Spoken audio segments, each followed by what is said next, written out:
Welcome to Shift, a college admissions ACT, SAT, and CLT podcast for a changing world. I'm Tyler, the founder of Achievable, and we have an affordable ACT and CLT courses that include everything you need to ace your exam. A full textbook, tons of review questions backed by our memory enhancing algorithm, videos on key topics, a built-in study planner, and full-length practice exam. You can get a free trial at achievable.me, and if you like it, the code podcast will get you 10% off at checkout. Now, let's get started. Today we've got Wendy Raynor from WRH College Prep. We'd love for you to introduce yourself. Hi, I'm Wendy Raynor, and yes, I run an ACT, SAT tutoring company in the greater Atlanta area. And we specialize in working with neurodiverse teens to help them study for standardized tests. But I also run Accommodations Simplified, which is a consulting company that helps parents navigate the world of standardized test accommodations. So I've been doing this for about 15 years. I sit on the board of directors of the International Dyslexia Association of Georgia, and I am the chair of the International Dyslexia Association Georgia's Teen Board, which is an awesome group of 54 dyslexic teens from throughout Georgia who like to educate the world and their communities about dyslexia. That's great. Yeah, so let's talk today about getting testing accommodations. I feel like, I guess let's just take it from the top, right? Let's assume that people coming in, like maybe just don't know very much about this at all. I'm sure that it's different for the SAT versus the ACT, but I'd love if we could maybe start with the SAT and talk about what qualifies for accommodations there. So I think it's a great place to start. The SAT accommodations, typically families don't even know that the school has applied for the accommodations for them because everything, as soon as your student is taking an AP exam or the PSAT or anything, the high school just goes ahead and immediately applies.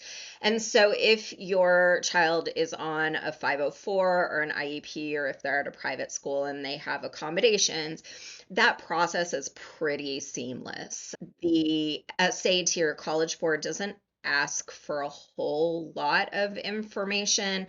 The kind of roadblocks that you would run into is if there are new accommodations like between your sophomore and your junior year and between taking the PSAT and the SAT. It's pretty straightforward.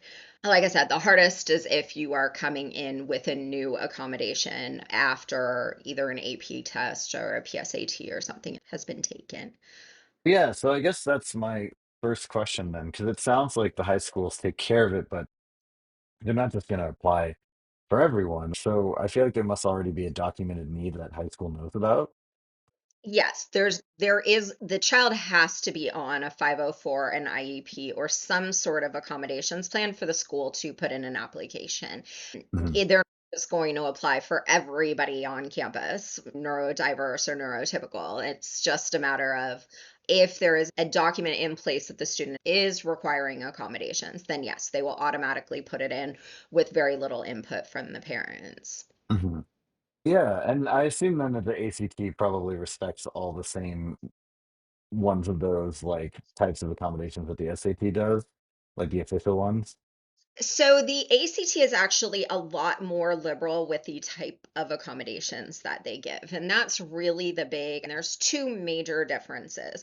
One, like we just talked about, the SAT or PSAT or anything under the College Board, the school will automatically put in the accommodation. You won't have any knowledge about it. For the most part, you'll have had your 504 meeting when your child started high school or your learning plan meeting and it just goes. For the ACT, the school cannot submit for accommodations until you register your child for an ACT. Now Mhm. there are certain exceptions to that rule, but for the most part, and the ACT is very clear that they really prefer you to register for the test before you apply for accommodations. So it doesn't spark the process Mhm. until you, as a parent, registers them.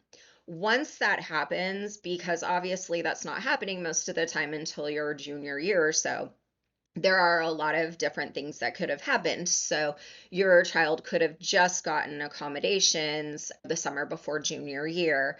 And so there's some other additional documentation that may or may not be required from the ACT. Now, in July of 2021, they did make a statement that they will approve any reasonable accommodation that is in a 504 or IEP without any time constraints. So, literally, like you could go to the 504 meeting that morning, everybody signs the paper, and it can be uploaded that afternoon to the ACT, and then the ACT will be fine with it as long as they agree with why the 504 was in place.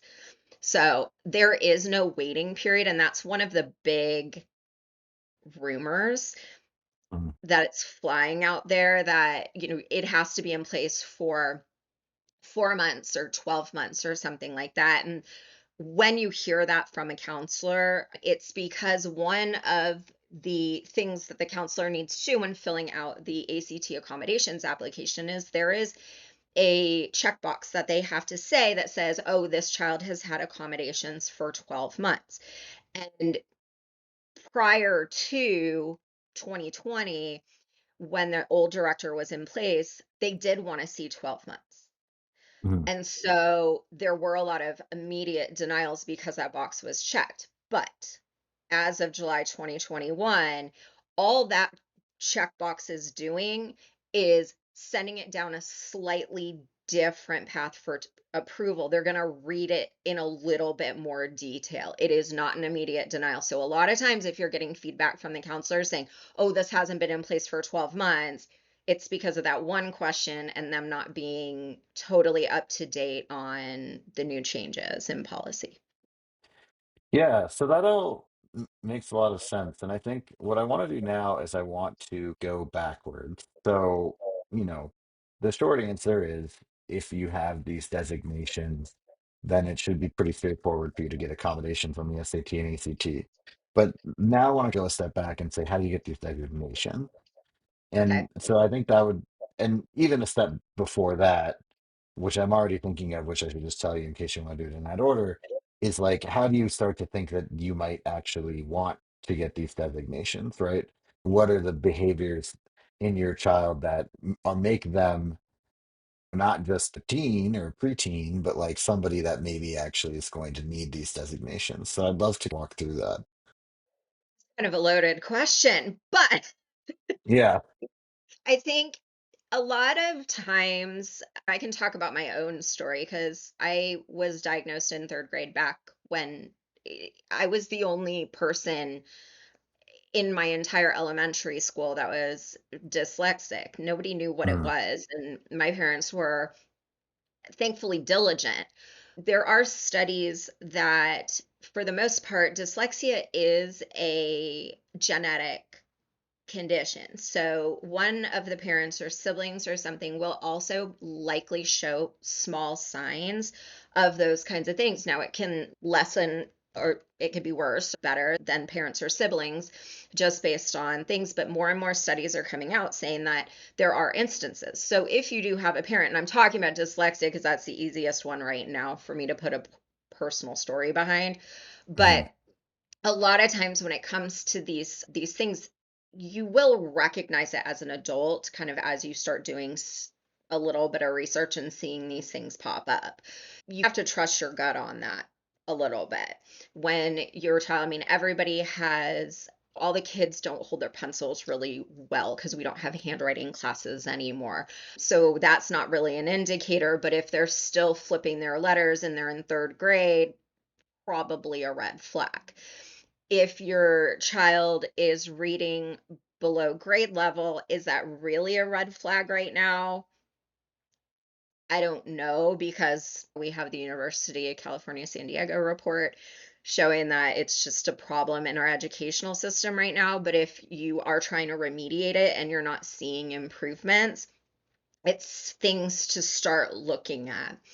Other things that I find to be really interesting too is auditory. If they cannot, as we start developing in like seventh grade, eighth grade, your child should be able to do multiple steps and things. Like you should be able to give them three instructions. Hey, pick up your clothes, drop them in the laundry room, go down, go get your books and bring your clothes back upstairs, your clean clothes back upstairs.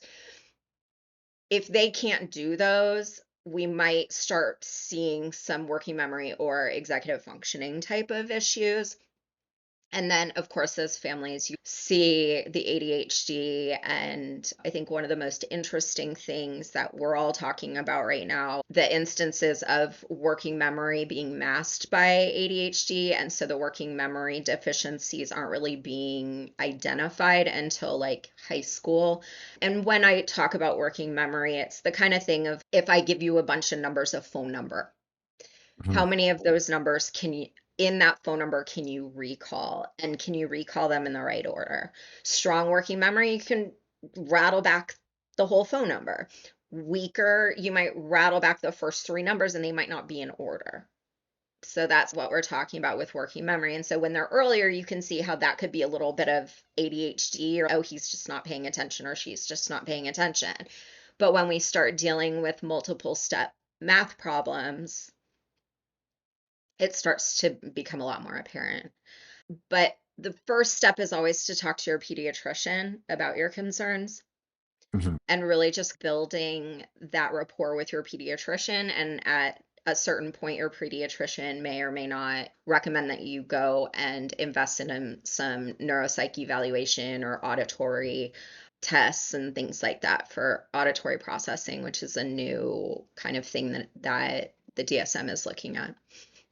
So, Yeah, and so I want to walk through the process of going from, I think there might be something here to let's you talk to a doctor and start the process of formally requesting these designations. Because, like, my brother, when I was growing up, was autistic, and I know that there's a very big difference between what you experience in your everyday life and what is officially on your medical record that, like, a doctor has given you. And I feel like that's a required and basically crucial hurdle for anyone that wants to then go down the road and get these testing accommodations is they're going to have to get that doctor's designation. yeah, so that's what I'm saying. You have to get the blessing of your pediatrician. They're looking at the same diagnostics. So it's the DSM. It's a big blue diagnostic book. I have it on my shelf. And it really talks about any of the diagnosis that you can make for any kind of mental issues. And DSM sets the criteria for bipolar disorder, ADHD, autism spectrum, like everything. And so, really, for them to the pediatrician to say, okay, I think there's enough here that you need to do more testing. Part of then when you go to your neuropsych eval, and a neuropsych eval, you can request it through your school district, even if you are in a private school. It's a little Mhm. harder. But if you cannot afford a private neuropsych eval, which can range from 3,500 up to over $10,000, you can go Mhm. to your local university, one of your large universities, because they will also do low cost testing. Although here in Georgia, University of Virginia, it's about a 9 month wait list. You do only get charged $800, but it is a 9 month wait list. But you can request it from your school district. You do pay taxes for those services.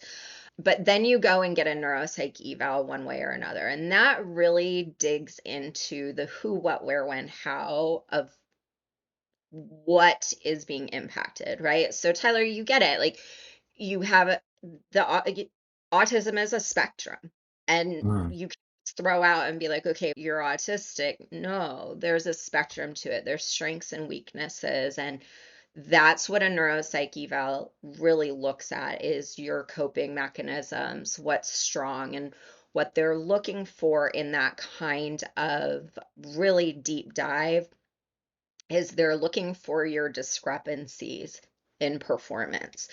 There's like the Woodcock-Johnson test, which will test your ability to read and sentence comprehension and stuff like that. So you might experience that you have a strong decoding, like you can absolutely, your child can phonetically decode and read a word, but their sentence comprehension is really low. And so there's this huge discrepancy, and that's what they're looking for. Mhm. And it really gives a really strong indication of kind of that diagnosis. And it gives all the big support that's needed in order to get the formal diagnosis. And then once you have a formal diagnosis, then you can take it to your school, and then you can start getting recommendations for accommodations based on those like highs and lows in that neuropsych eval, because the same accommodations don't work for everyone. Yeah, I think that makes a lot of sense. What's like a realistic timeline for all of this, right? Like obviously, if you have to wait for on a wait list, like that's going to add a good bit of time. But let's assume that for most people, they're getting their psych eval kind of normally and it's a month or two out or whatever the normal timeline is for a doctor's office to do it. What's like the total timeline for starting this and kind of when in your high school journey should you start thinking about this, if not sooner? Ideally, you're going to start it before high school, because Yeah. hopefully you've recognized and you've been diligent. And I would say the biggest time to really be looking carefully is between seventh and eighth grade, when the workload becomes a lot harder. They're starting to try to wean the kids off of a lot of like hand holding. So that's going to be a good time. So really paying attention seventh, eighth grade. So hopefully you're getting your testing maybe the summer before freshman year or at the beginning of freshman year. So once you get the report, depending on your evaluator, usually it takes about 3 or 4 weeks for them to truly run all the data Mhm. and get the report back, and for you to go back into a meeting and discuss what the findings were.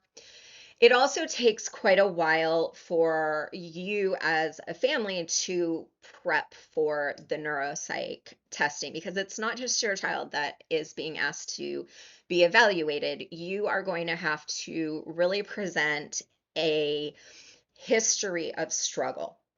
And that history of struggle goes back, like, they ask questions about what the pregnancy was like, what the birth was like, any of those concerns that you brought up with the pediatrician. They're going to want all the reports from the pediatrician where you discussed any kind of concerns. They're going to want all of that. Then they're going to have you and some teachers fill out forms about anxiety and ADHD and concentration in class and like all of that stuff. So there's a lot of work that goes into it ahead of time too. So it's not like you get to pick up the phone and say, "Hey, do you have an appointment on Friday?" Mhm. You wouldn't have all the front load stuff. So I'd say you probably have about 3 weeks between when you make an appointment and when you actually get all the stuff and able to go in. So that's number one. Then you're going to have another about 3 weeks after that for them to finish the report. The testing usually is done over 2 days, unless there's some very serious stuff that needs to go deep dive.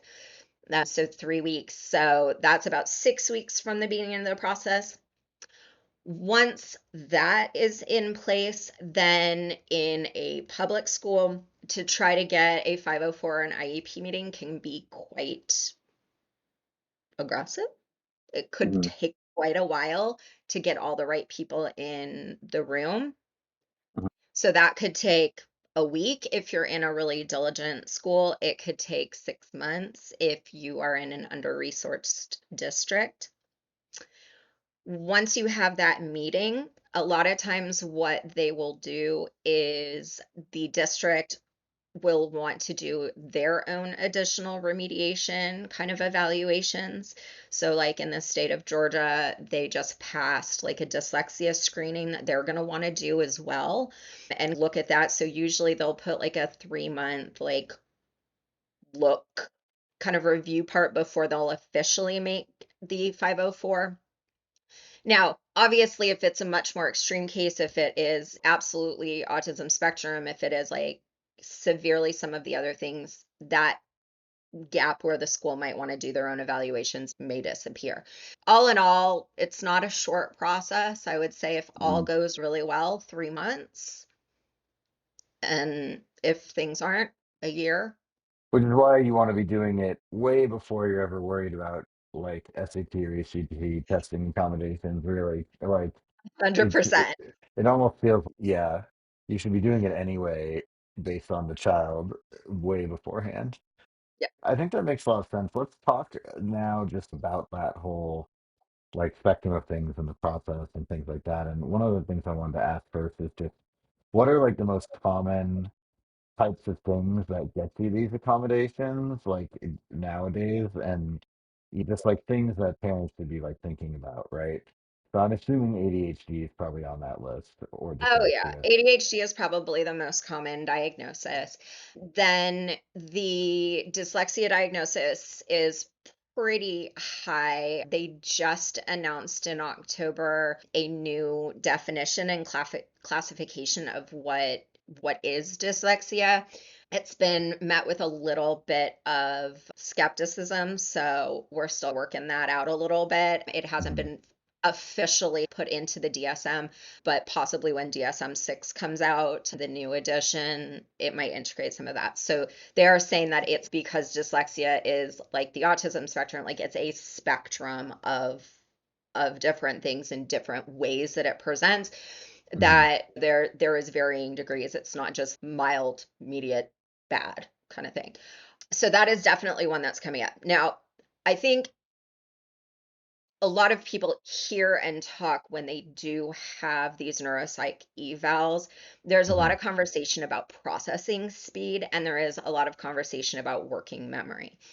I Mhm. mentioned working memory earlier. It's a big deal. However, processing speed and working memory do not have their own diagnostic codes. Therefore, under certain criteria like Department of Education, ADA, you must follow DSM. Mhm. Those diagnoses on their own, they're not official. Mhm.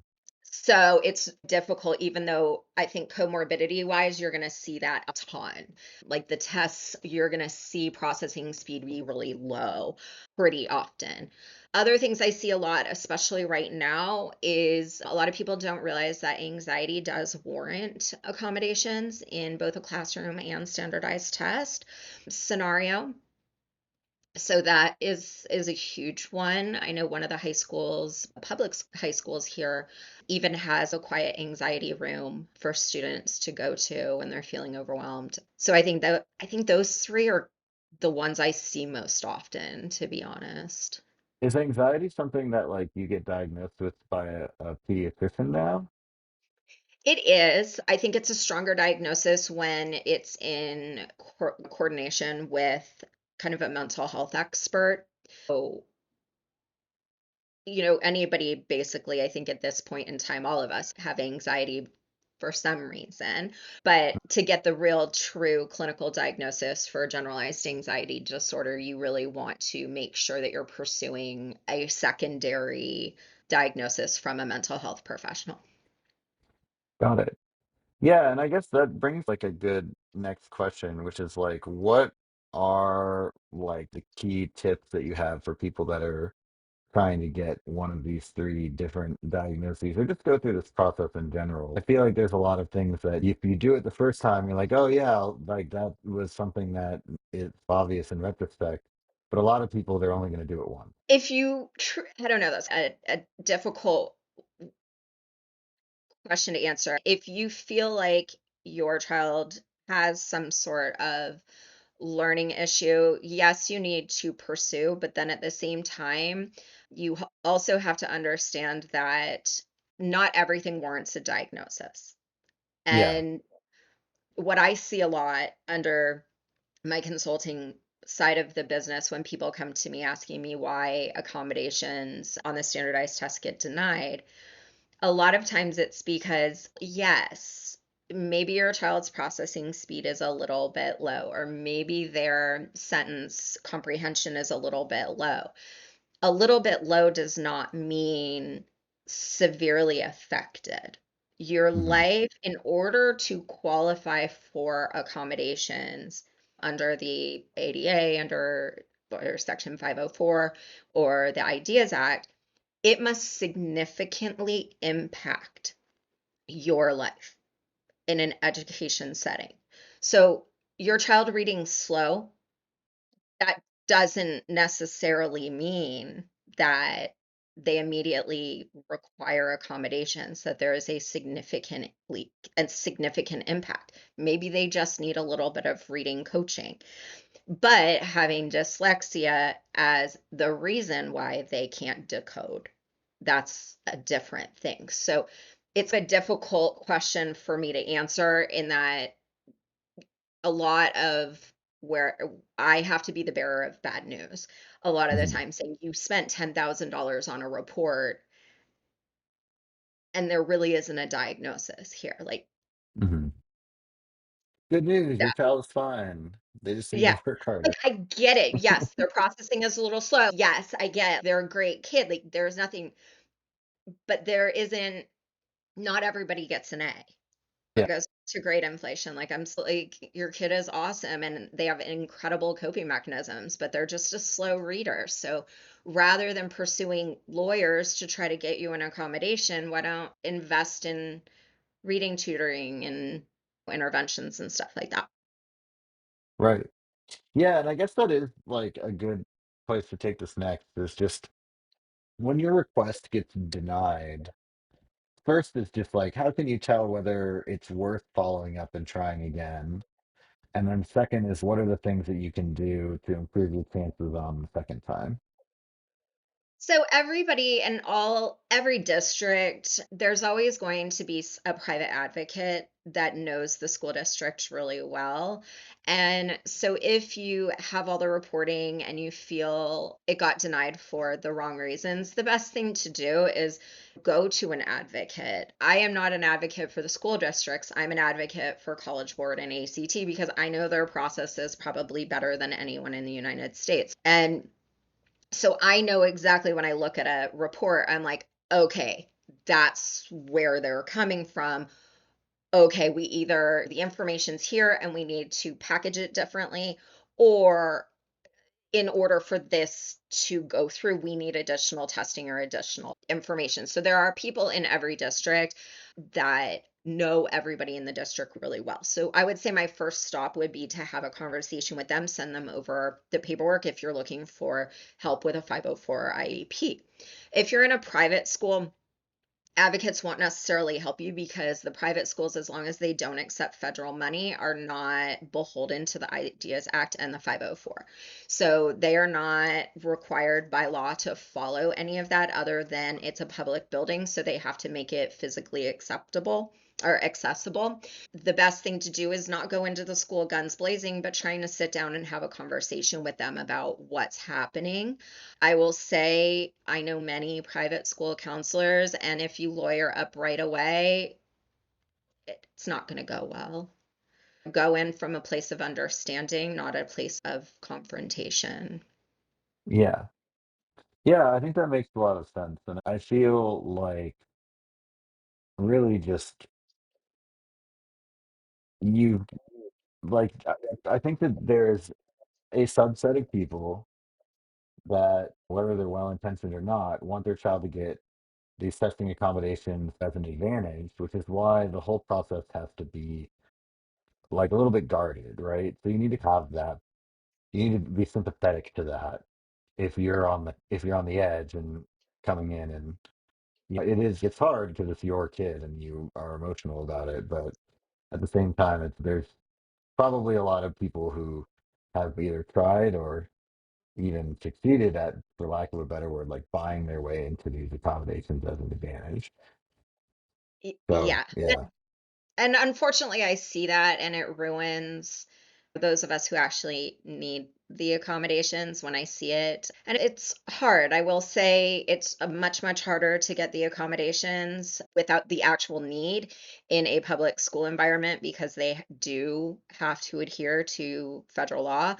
Hmm. With the private schools, there are schools that are well known for just giving accommodations to whoever walks in the door, like, oh, you Right. sneezed.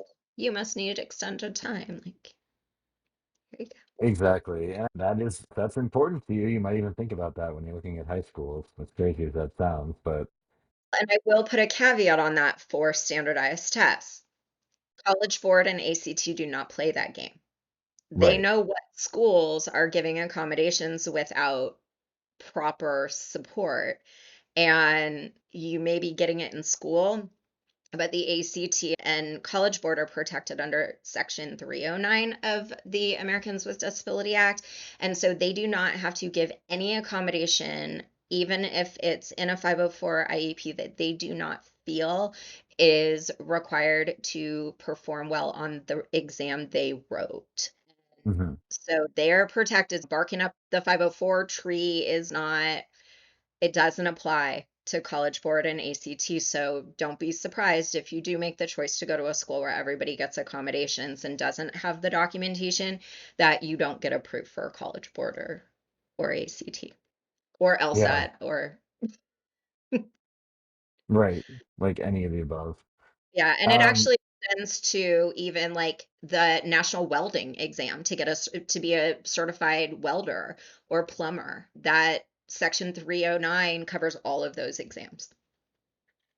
yeah, and so you kind of teased out like one last interesting difference here, which is we talked a bit about okay, what do you do if your request is denied in between the physician step and the like 504 ITEP step.